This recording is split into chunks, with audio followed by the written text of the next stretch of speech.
Welcome back to the final episode of the season, with the exception of our endnotes episode, of course, where we go over the sources that went into making this season. At the end of our last episode, we saw a shaky peace broken by the Iroquois, who murder Father Isaac Jogues, and then storm the fort at the front of the Richelieu River. We close the episode with the Iroquois crucifying a child outside of Trois-Rivières. The Iroquois would continue to incessantly attack the French along the St. Lawrence, their Algonquian allies, and of course by this time, their Huron allies to the west. Moving into the year 1647, all of New France only had 100 professionally trained soldiers sent from France.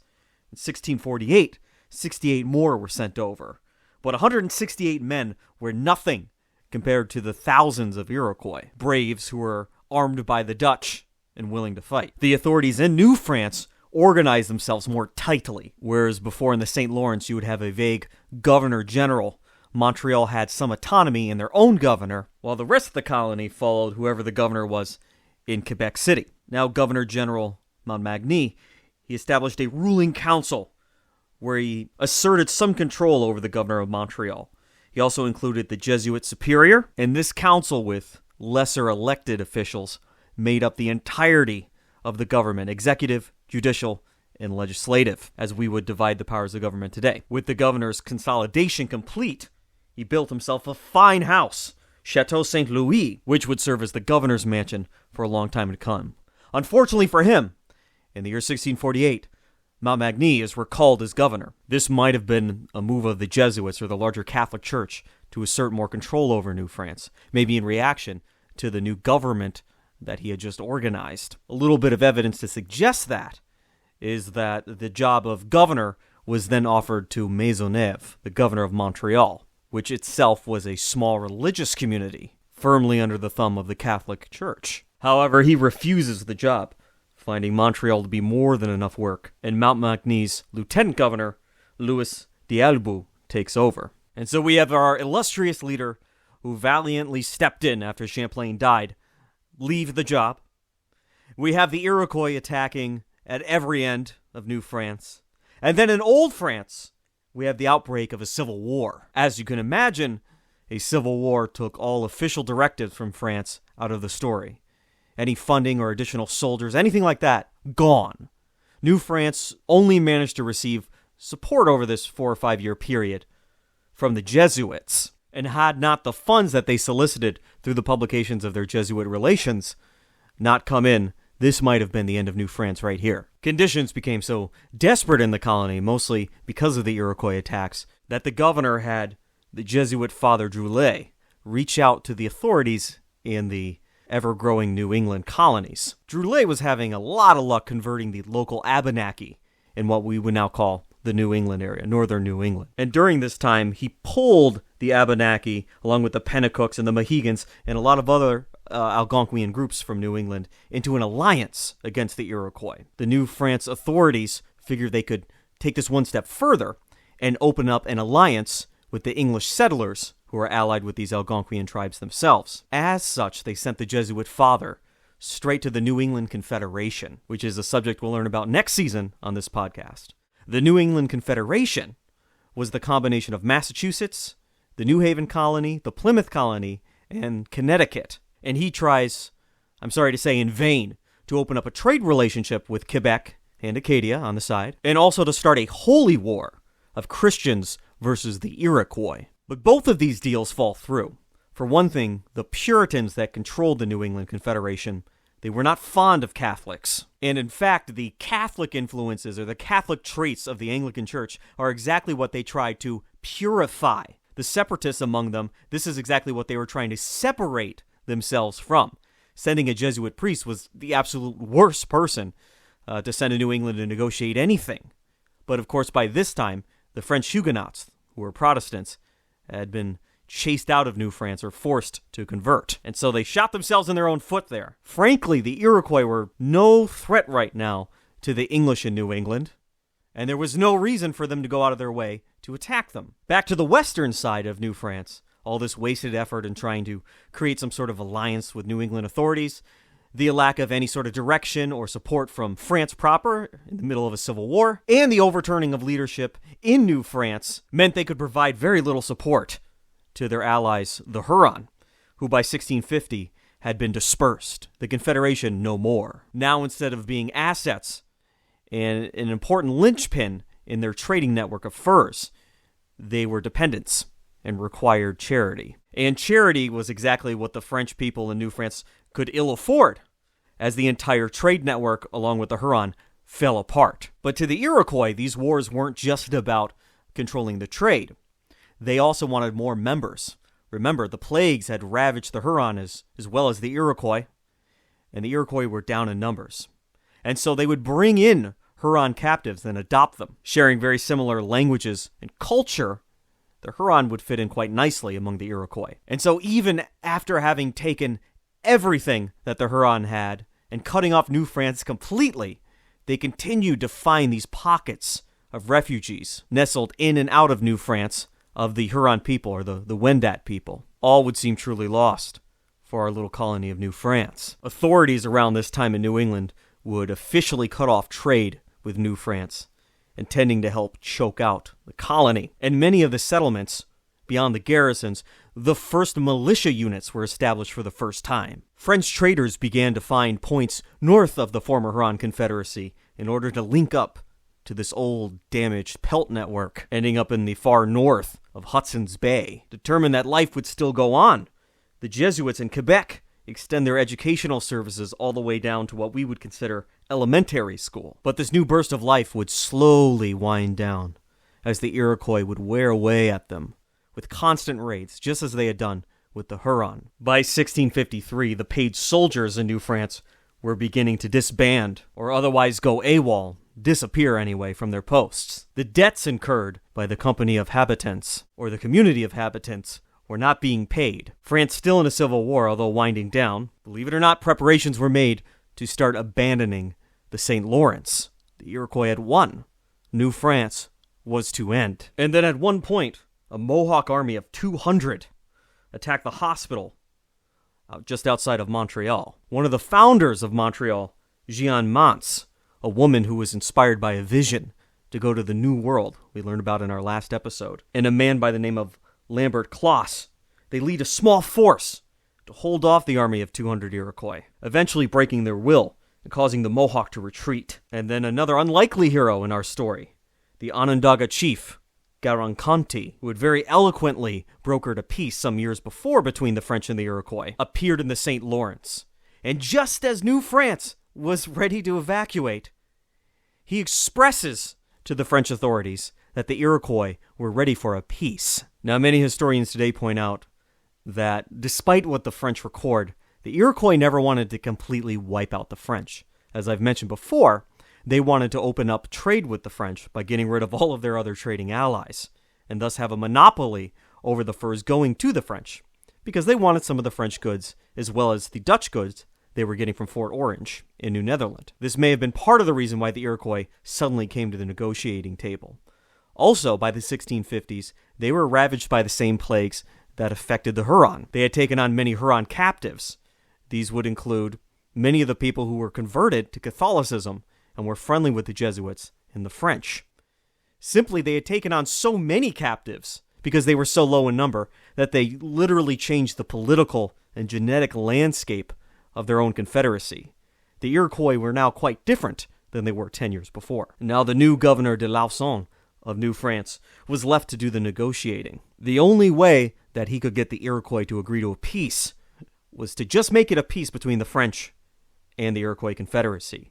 All of the French native allies would not be part of the agreement. This might seem like a cold move, but remember, New France was ready to be abandoned. They didn't have very many cards on the table, so to speak. The historian Bruce Trigger says, the simple truth was that because they were unable to resist the Mohawks any longer, the French abandoned their allies. Furthermore, the Jesuits were pushing the governor to make any sort of peace agreement because they were desperate to start missions inside of the Iroquois Confederacy. First, they wanted to tend to all these Huron captives who had converted and were taken by the Iroquois.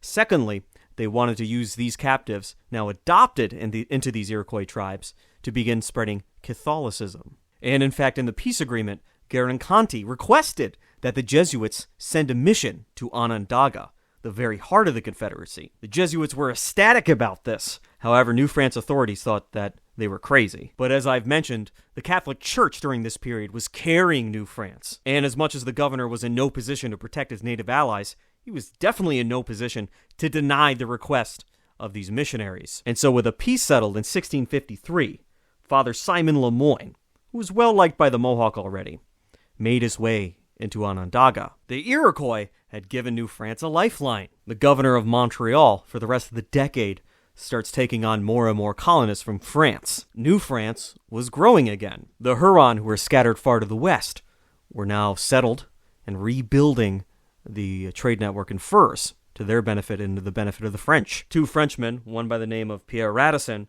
and another by the name of, and I'm going to butcher this, Millard Grosseliers, create a new network of trading pelts far up to the north in Hudson's Bay, and more importantly, far out of the reach of the Iroquois. And so here we are, the furs are coming in, people are coming in, the Catholic missions are being set up. By 1656, what Le Moyne started by going to Onondaga was a small settlement called Sainte Marie among the Onondagas. It had 7 priests and 50 other Frenchmen. But there was still a darkness there, simmering beneath everything else, that would inevitably boil over, of course. Now remember, this peace excluded the native allies. One harrowing image from our episode on the Huron Confederacy. The Huron, otherwise known as the Wendat people. Even though their confederacy was gone, the Iroquois wanted them badly, and there was no French protection over them. They weren't part of the agreement. And so in May of 1656, the Mohawk attack the Isle d'Orleans, where they kill 75 Huron, and they take many more captive. They put them in their canoes and paddled right by the governor of New France. He was helpless to do anything about the situation. To the west, all the other Iroquois-speaking neighbors of the Huron gone by the mid-1650s, again either scattered or absorbed or murdered by the Haudenosaunee, the Iroquois Confederacy. Furthermore, at the Grand Council of the Confederacy, the Mohawks request from the Grand Council permission to slaughter the entire French settlement at Onondaga. Now, the French there receive word of this happening from the Huron captives among the Onondaga people. A plan was quickly hatched among the French to hold a massive feast with all their supplies, invite all of the Onondaga and any of their visitors, and make this feast a party so grand that the dancing and the food being shoved in their mouths would exhaust them, and everyone would go to sleep back in their longhouses so that there would be nobody around to witness them quickly preparing to run away. The sources say that the French disappeared just hours before the Mohawk arrived. The peace was coming to an end, and the raids began once more in the St. Lawrence. And even during a short truce at the end of this year, 3 Iroquois visited Montreal on friendly terms.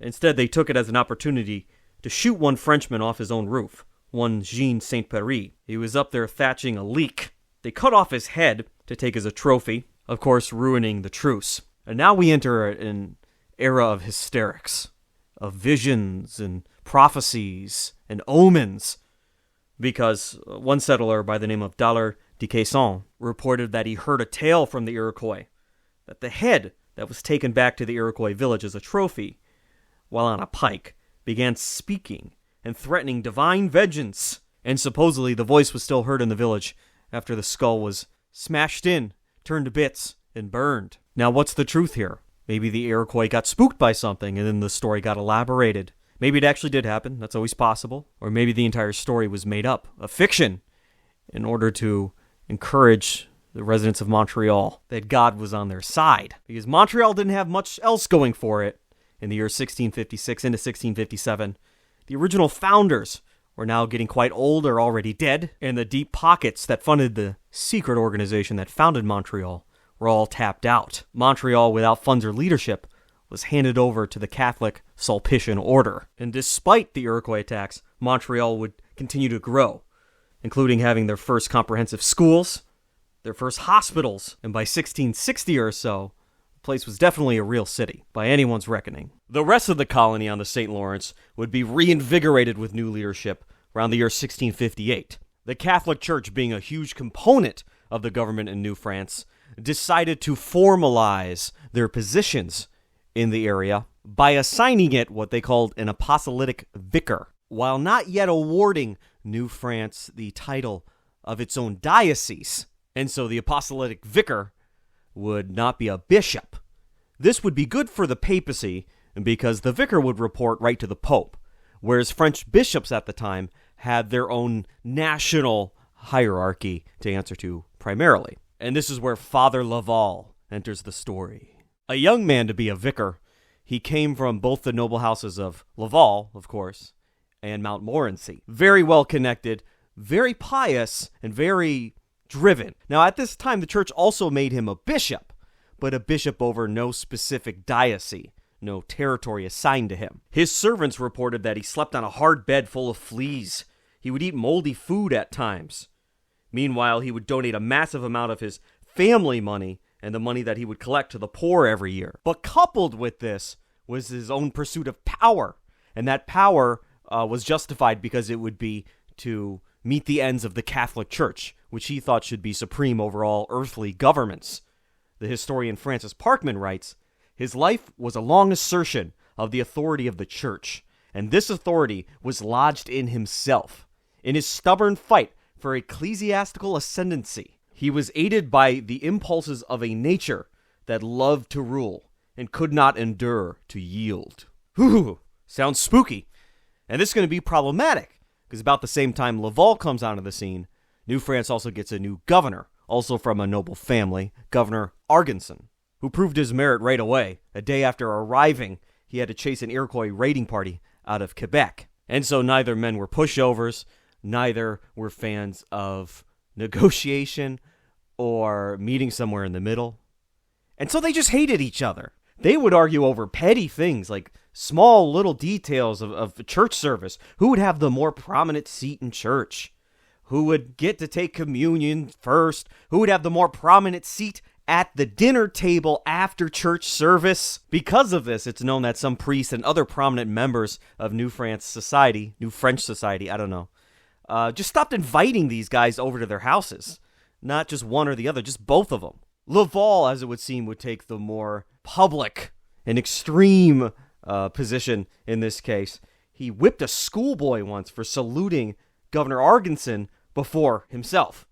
And he would chastise priests for them offering incense to the governor in these services before offering it to fellow priests. Again, even on these small little symbolic levels that we today wouldn't consider significant at all, Laval wanted to establish that the church was supreme and above the earthly temporal government. This rivalry would lead to a letter-writing campaign from both people and their individual sides, sending waves of letters over to France to different authorities on different levels to try to get the other side recalled, try to get the other side fired. These things, of course, take years, and so let's put that on the back burner for a second. Because here we are coming up on the year 1660, and New France is still being worn away by the Iroquois. But then they have their Remember the Alamo moment. The commandant of the Montreal garrison, Adam Delaird, organized a force of men and Huron refugees who were willing to fight. Some claim he was looking to pillage Iroquois raiding groups or trading caravans of their furs. Others claimed he went on the offensive,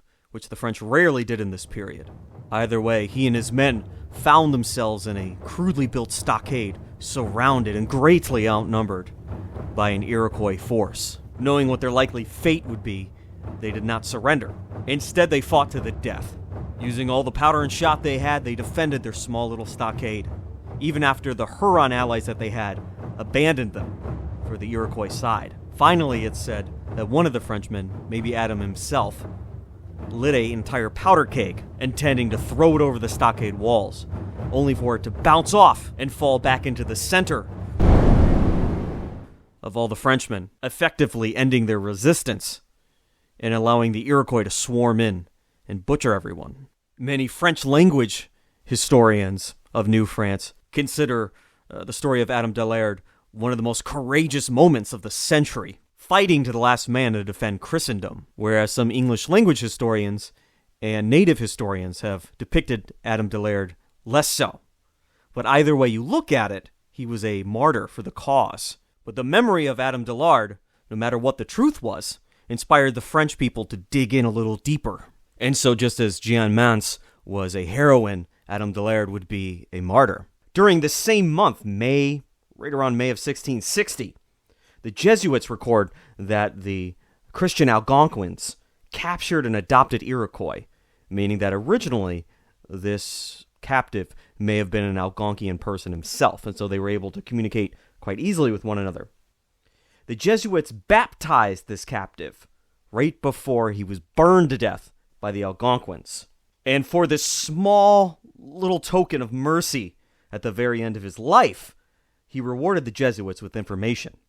He told them that 800 Iroquois, along with 400 allies of the Iroquois, were planning to attack Quebec City specifically, kill the governor, then move on to Trois-Rivières, and then on to Montreal. If successful, this would effectively end the French existence in the St. Lawrence. Those are the 3 nerve centers at this point in time. But the early warning prevented such a campaign. And so here we are in the year 1660, and between Adam Dillard and our Iroquois captive, New France will be safe for now, at least from a Iroquois attack. By the time fall rolls around 1660, the inattentive company of 100 associates that supposedly own New France send over an official, and his last name is Dumisnil.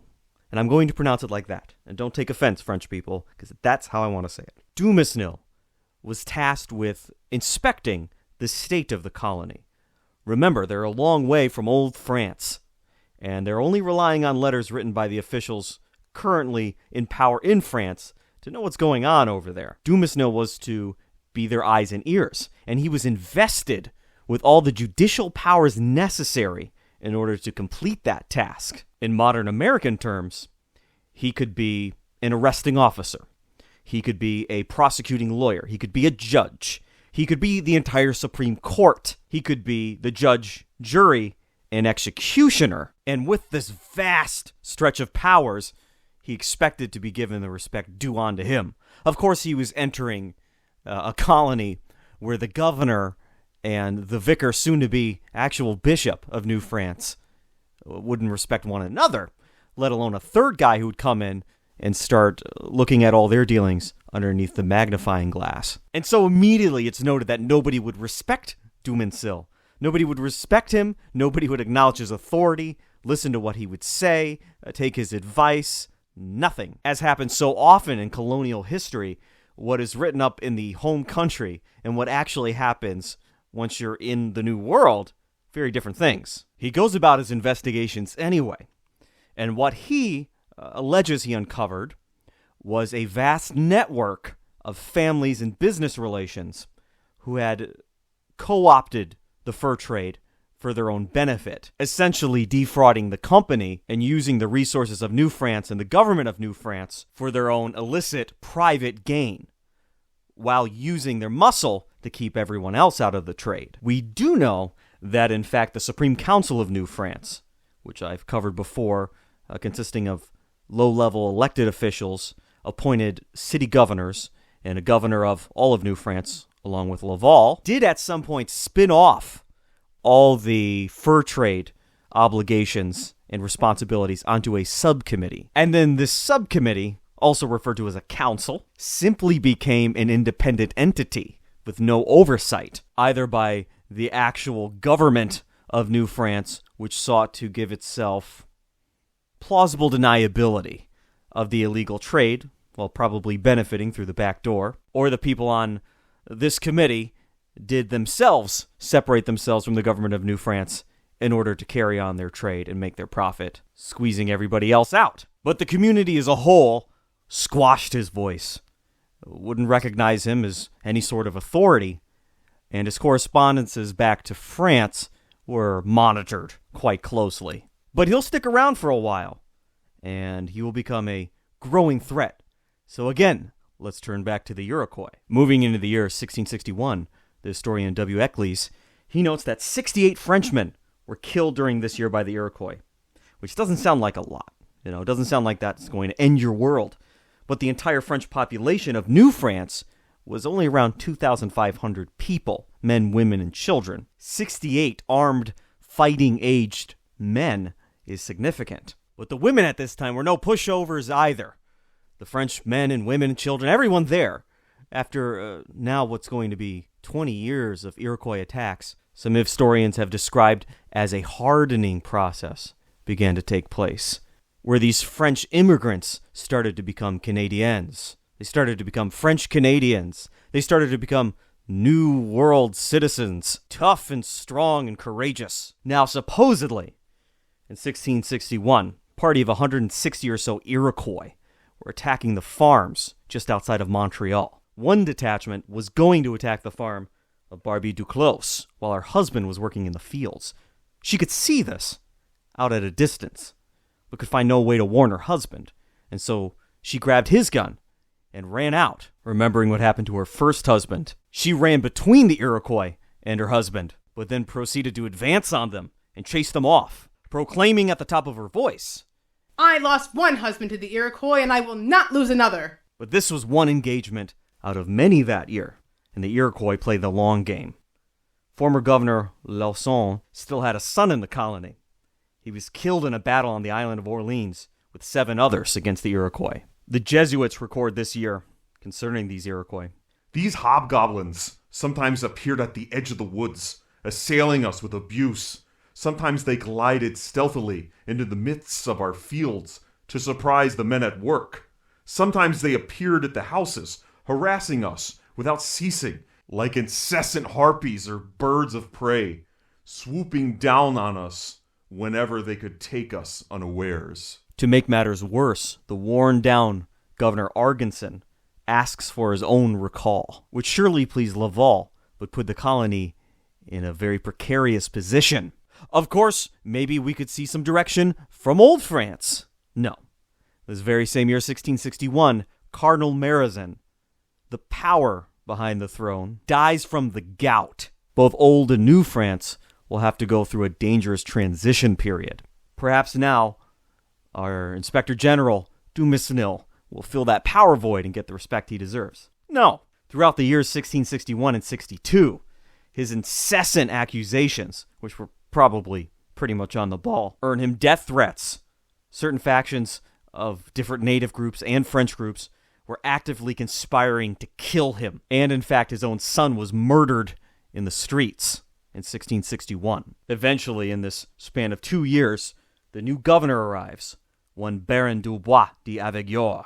Now, he had a 40-year-plus career as a soldier. He was an old man, but he was burly and time-tested. He may have been more stubborn than Laval.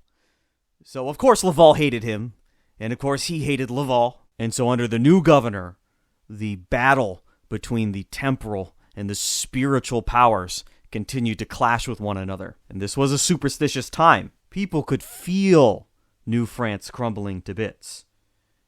Even in the Jesuit relations this very same year, a meteor streaked across the sky, which they took as an omen.